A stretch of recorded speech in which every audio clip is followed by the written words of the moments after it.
Malinaw na interesado ang Lakers na kunin si Bronny James, ang anak ng NBA superstar na si LeBron James.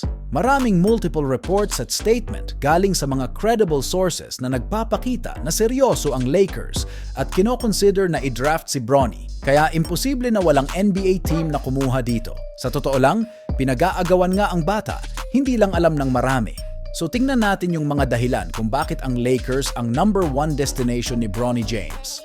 Number 1 reason is yung influence ni Rich Paul. Siya ang kilalang agent na humahawak kay LeBron at Bronny James. Meron itong strong influence sa NBA. Ang agency nito na Clutch Sports ay marami ng pinagdaanang komplikadong draft situations at lagi nilang naibibigay sa hinahawakan nito ang favorable environments.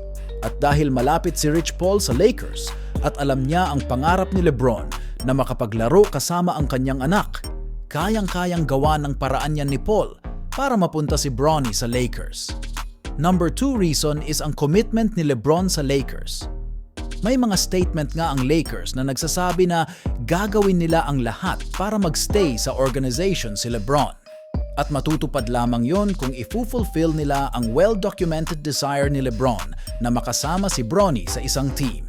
Number 3 reason is marketing and media impact. Yung narrative dito na si LeBron at Bronny in the NBA playing together ay siguradong hahatak ng maraming attention. Magdudulot ito ng more attention to Lakers, tataas ang benta ng tickets, merchandise, revenue, and viewership ratings.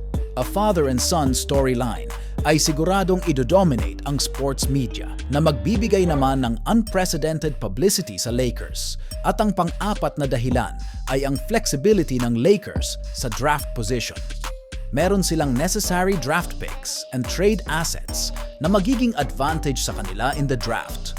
Pwedeng gamitin nila ang kanilang current pick or makipag-trade. Ang flexibility na ito ay tutulong para makuha nila si Bronny James nang walang kahirap-hirap.